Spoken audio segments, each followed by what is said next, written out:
Oke guys, sekarang saya ada di tempatnya Mas Zali. Seperti biasa, kesibukan di setiap harinya Mas Zali sedang mengisi bibit jamur. Itu ya, bibit jamur yang ada di backlog. Itu backlognya. Dan juga ini sedang menggodok sterilisasi backlog. Itu pakai drum bekas. Muat berapa backlog Mas? Itu ukuran 18 bisa muat sekitar 80 sampai 90 backlog. 80 sampai 90 backlog per drumnya. Dengan sistem satu tabung buat 3 drum. Satu tabung buat 3 drum. Satu tabung buat 3 drum. Jadi satu tabung gas 3 kilo itu biasanya bisa buat nyetim sampai 3 kali nyetim. Oh ya. Sistemnya seperti itu pakainya klem. Pakai klem. Oh ya. Di sini juga saya akan menjawab pertanyaan yang teman-teman. Pertanyaan tentang pengisian. Ini dia ya. Ini pertanyaannya dan jawabannya silahkan jawab Mas. Pertanyaannya adalah kapan pengisian bibit ke backlog? Oke.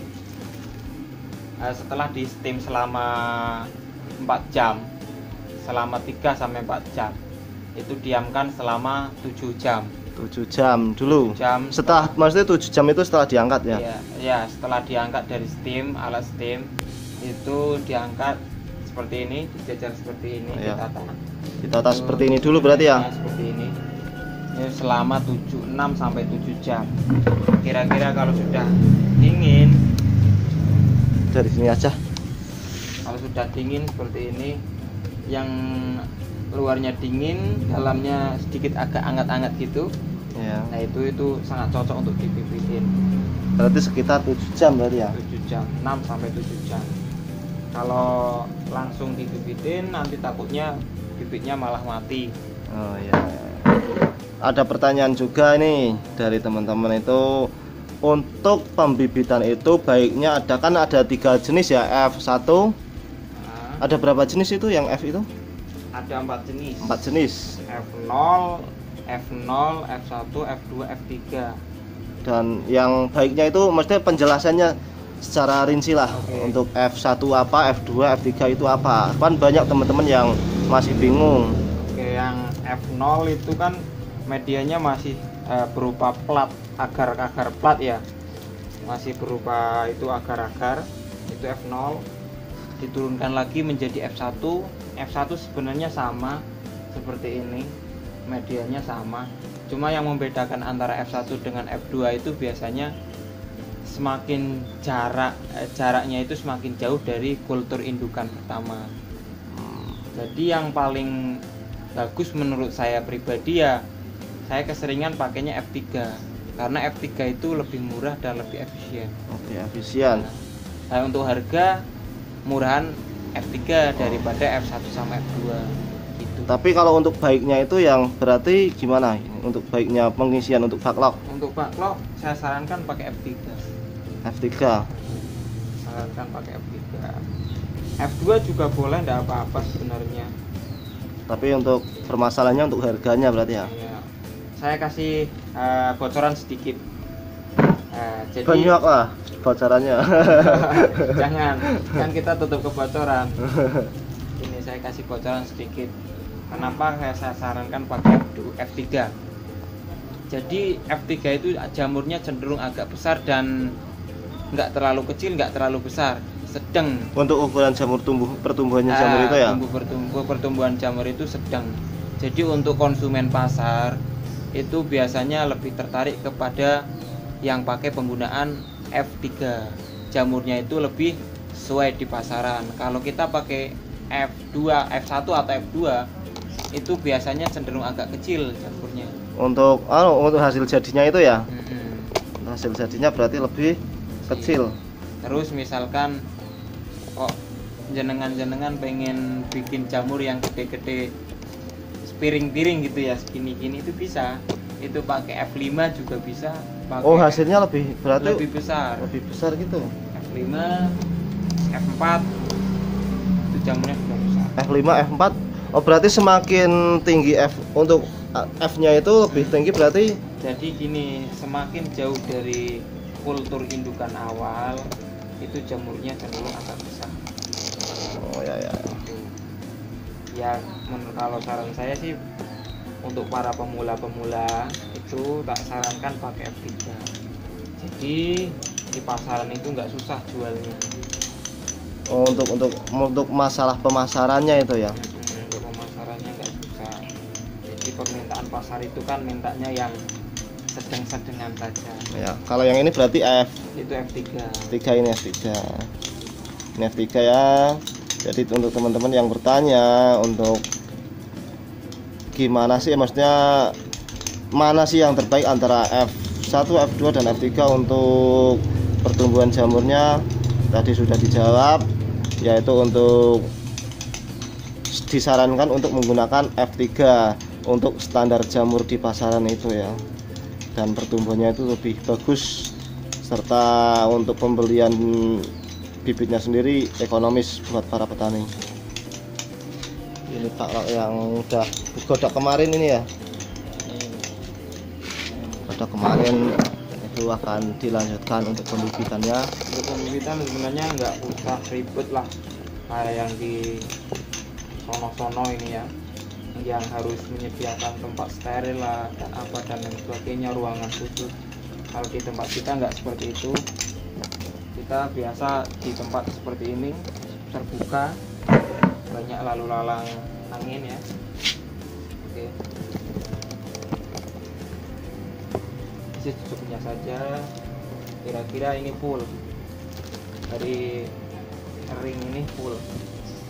Nah, jadi ini sudah full ini.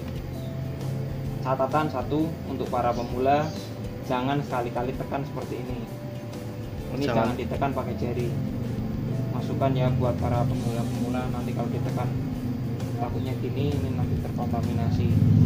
Oke. Kalau misalkan pengen masukin bibit ya kayak gini aja.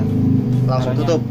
Goyang, angkat ini, ring ini diangkat, angkat seperti ini, terus goyang. Itu kan sudah belum, sudah masuk ini. Tambah satu lagi. Ini udah full, tutup. Jadi kenapa kok saya kasih full sampai atas? Nanti ketika miselium sini sudah 30%, sekitar 30% lah segini, nanti ini akan dilepas. Oke. Tutupnya ini akan dilepas. Jadi yang ini yang atas ini kan nanti mengeras sendiri, otomatis ini yang mengeras. Nanti kan ini mengeras, ya kan? Ini saya nanti tak buka untuk 30% ini tak buka. Terus Ini diganti apa? Ini tidak diganti ini. Langsung. Ini biasanya gini terbuka gini. Jangan takut kok terkontaminasi ya, kan di sini nanti sudah 30% dan sini bisa menangkal hama-hama yang masuk ini tidak bisa masuk karena ini kan keras. Oh ya. Ya, permukaan ini keras. Gitu. Oh ya, kemarin tuh ada yang tanya-tanya tentang apa ya untuk hama itu. Untuk hama itu gimana? Apa sekarang atau nanti aja ini videonya? Hama itu sebenarnya mudah. Tinggal kita jaga kebersihan kumbung, dan yang penting nomor satu itu teliti. Ya, Teliti. Ketika di kumbung itu ada hewan-hewan kecil seperti kayak lalat buah terus dan lain sebagainya, itu biasanya petani itu harus benar-benar teliti. Teliti dan terjadwal untuk penyemprotan kumbung. Biasanya 1 bulan itu 3 kali. Oke. Udah sampai sini aja ya Mas ya.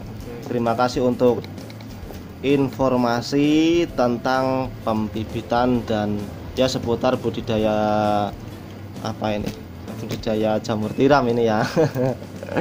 Pokoknya ditunggu juga untuk kelanjutan videonya, nanti akan ada pembahasan lainnya ya. Mungkin nanti kita akan untuk masalah hama itu nanti kita langsung kumbungnya aja biar lebih jelas. Ini adalah untuk menjawab pertanyaan tadi ya, bagaimana kapan waktu pembibitan si baklok tersebut, dan ini sudah terjawab, yaitu adalah 7 jam setelah pengangkatan dari alat steam.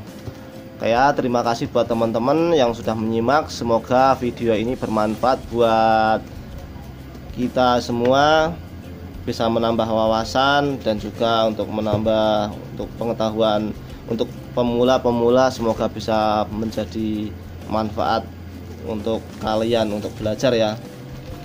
Sampai di sini dulu videonya. Terima kasih sudah menonton, dan jangan lupa juga untuk like kalian jika video ini bermanfaat. Jika kalian bisa share juga untuk ke teman-teman yang membutuhkannya. Untuk mengetahui video-video lainnya silahkan cek di playlist Jamur Tiram. Jangan lupa juga subscribe untuk mendapatkan video-video yang akan datang tentang jamur-jamur tiram selanjutnya. Oke, assalamualaikum warahmatullahi wabarakatuh. Salam sport.